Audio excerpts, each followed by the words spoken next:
Hey guys, I'm excited to bring you today 3 things you should never say to or in front of foster kids. I know this video is coming out a little bit late to you this week, and I do apologize. Last week we ended up having to quarantine because the oldest A was exposed, which meant that visits were virtual, so I didn't have visit time to make a video. And then on Saturday, I think because of all the extra talking I was doing from doing school at home, my voice sounded like this. Peter currently took all 3 kids to pack Christmas shoe boxes so that I could film this. But I'm realizing now that I don't even think this is a good idea because you probably are just more distracted with my voice than what I actually want to say. So at least my voice is sounding a little bit better today. And because we're doing it today, Peter can join me. Woohoo! Let's sit down so we're on an even a playing field here. Oh, as I'm squatting. Exactly. Yep. All right. So all 3 of these things we have had experience with that have been said to us. If there are other things that you think should be added to this list, please let us know. And all 3 of these things are totally fine to talk with foster parents, but just not in front of the kids. And that's the bottom line I want to share. And I think also not in front of bio kids too, like any kids. Like kids shouldn't have to deal with adult conversations. All right, so let's get into it. Number 1, adoption. Questions like, are you going to be adopted? Or, oh, are you going to adopt them? Those shouldn't be said. So yeah, with all of this, I think a helpful thing to think about is put yourself in the kid's shoes. Yep. And think about it from the lens of, okay, look, this kid has just been taken away from their family and everything that they know. And, especially for an older kid that has known their parents for years, they obviously want to go back to mom and dad. Yep. And so to say, are you going to adopt this kid? That's scary. Yes. Because that means scary. wait, you're gonna steal me away from my mom and dad? I want to go back to my mom and dad. Yep. Especially when the kid's first been placed and is getting to know us. And one of the stories that we're going to share happened within 3 weeks of placement. So yeah, very early on, very scary. I mean, just imagine if your kids was over at a friend's house for I don't know, whatever, just hanging out, and somebody came over and said, "Oh, are these your kids?" "No, these are friends' kids." "Oh, are you going to adopt them?" That's crazy, right? Yeah. And that would freak some kid out if they thought that you're being serious. Oh yeah, obviously some people joke about that, but that's different. One of the very first outings that we had was week 3 because we were quarantined for a while. So we were in a social setting, and someone that knew us kind of a little bit knew that we didn't have kids. And then also we walk in with 3 kids. And so she said, "Oh my goodness, did you guys adopt?" To which we said, "No, these are our foster kids." And she goes, "Oh, are you hoping to adopt?" And it just totally caught us off guard. I think I said something like, "It doesn't look like it's going that way," or something I wish in that moment I wouldn't have said. And later, as you think about what to say, I realized I should have said in the moment, adoption is totally different, and the goal of foster care is reunification, or something like that. And I'm sharing these stories so if you are foster parents and if you haven't experienced this yet, you can just have these responses ready in that moment. And I thankfully later was able to talk with this lady without the kids present, and I did tell her the goal is reunification, and we try not to talk about this kind of stuff in front of the kids. And she felt terrible, and I didn't mean to completely call her out, and it would have been handled better if I had immediately had that response. She even sent an apology email later that week and everything.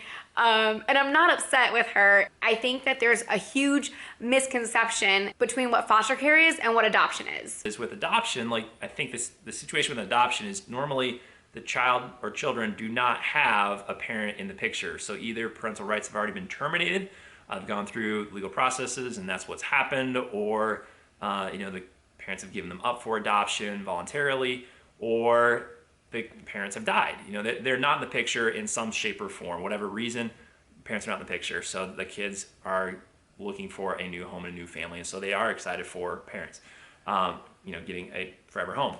foster care, the kids have been removed, not by their choice or parents' choice, and there's a problem that was flagged, and that caused that removal.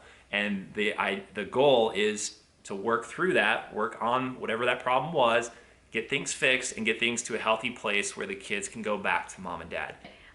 So totally different. A lot of times you hear foster to adopt. It's really incorrect terminology because that primary goal at first is reunification with bio parents. Sometimes it does happen that adoption happens through foster care, but that is not the goal of foster care. So again, huge misconception. I know I said in a previous video even, I watched it the other day and I cringed. I said foster to adopt. So we're learning a lot, you know, and so that's why we want to share with you what we're learning and to be a resource. Yeah, like, I mean, this is not at all to be like, well, shame on anybody for ever having this, because, like, we thought a lot of these same things before. Like, we're getting educated, we're learning. And, yeah, the whole term is a weird term, the foster to adopt term. Like, because you don't get into foster care, you shouldn't get into foster care with the goal of cheering on the parents to fail, so to speak. Cheering that the kids are not going to be able to go back. Like, you should be in foster care cheering on the biological parents to fix whatever the problem was and for them to be able to reunite with their kids. So that is the win, that's the goal, and that should always be your prayer. Another problem too is that people think, well, with foster care, you know, there's something really bad that the parents did, maybe they did to their kids, and the kids want nothing to do with the parents. And that is not typically the case. Like, even if something terrible did happen, like, there is a bond between biological parents and kids. Yep. And so, you know, the ideal situation is for whatever happened, whatever went wrong that caused the removal, for that to get fixed and for the family to be healthy and whole again and be able to be reunited. A friend of ours put it well. She said, our goal as foster parents is to help however we can. So if that means giving the kids a safe, loving home until they're able to go back to mom and dad, then we'll do that. If that means they're not able to go back to mom and dad and we adopt and they stay with us forever, we want to do that too. So that's a really, I think, good way to summarize it. A short story of something that happened along these lines with us was we were on vacation and swimming at a pool at a state park, and the oldest was on my back as I was walking around the deeper water part, and another lady that had met us earlier and found out that she was our foster daughter had asked, you have a beautiful foster daughter, are you hoping to adopt? Are you going to be able to adopt? And I'm like, look, she's right here, she's old enough, she knows what you're talking about, that's not cool. And so, like, I said something along the lines, the goal of foster care is reunification with the family, and we're really hopeful and think that that's going to be able to happen. After the oldest and I got out of the pool, I, you know, just checked in with her and was like, look, because she had heard that, and I didn't want to just ignore that. Right. Because I figured, you know, she's processing some kind of emotions probably from that.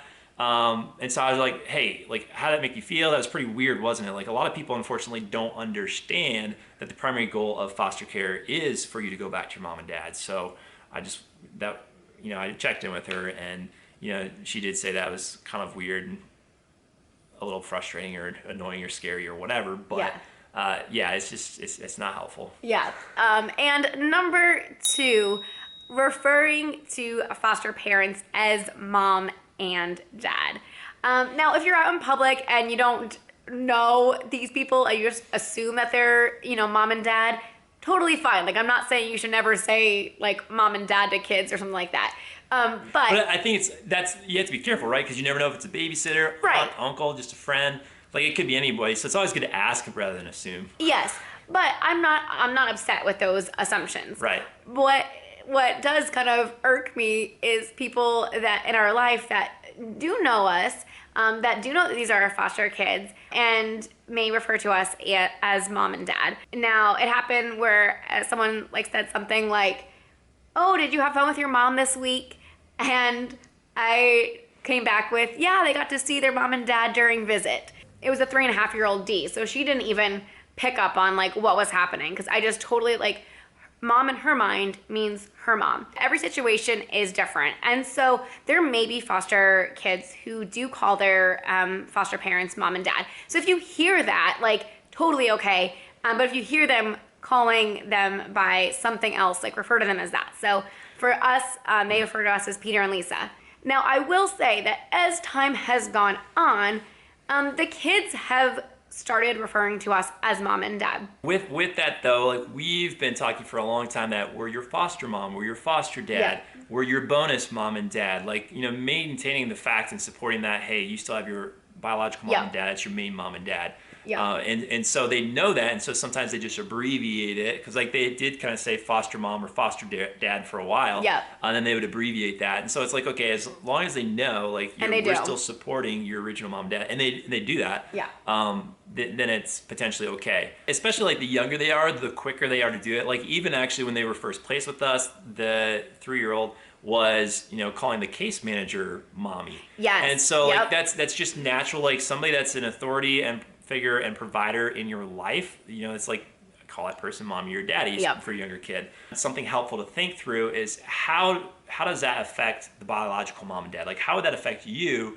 if your kids were removed and then you find out that they're calling another couple mom and dad? Like that's scary. That feels threatening. That's like, wait, so this was part of our training again, like thinking through, like, okay, how would that make you feel? Like how it makes you feel threatened? Like what if they like the foster mom and dad better than me? Like what if they could provide something that I can't provide? Or what if, like, are they gonna want to come back with me once I get stuff, straightened out? Like that, you want to support that and encourage that connection between biological parents and kids as much as you can. And so yes, provide the loving, caring home and environment, but maintaining and encouraging that biological family connection. And number 3, asking, so what do the parents do? Or are they on track to get their kids back? Just anything along those lines, not okay for discussion in front of kids. I had it happen before where we were in a social setting and like the kids were at like the next like table over. So, you think they don't hear. But A has ears like a hawk. Or that's eyes like a hawk, isn't it? Anyways, she has really good ears. I'd say, like, we can't talk openly about everything and all the details of anything, just like any legal case. And so you can't expect that, for one thing. And then 2, you just want the kids to be able to be kids and not worry about all this stuff that's happening. And again, overall, like, don't let this scare you, like, hold you back from asking questions. Again, of foster parents, you should, like, definitely by all means have open conversations with foster parents. Just again, keep in mind before you ask who's around. That's the 3 things that we came up with that you should never say in front of or to foster kids. If there are other things or other video ideas that you want me to make on foster care, please leave a comment. Fun little tidbit since Thanksgiving's coming up. If you haven't heard the song yet, by Matthew West, called Gobble Gobble. It's a great Thanksgiving song. It's on repeat right now around the house here. Oh my goodness. Super fun. Check it out. So hope that you have a very happy Thanksgiving, and we'll see you in the next video. Bye, guys. Happy Thanksgiving.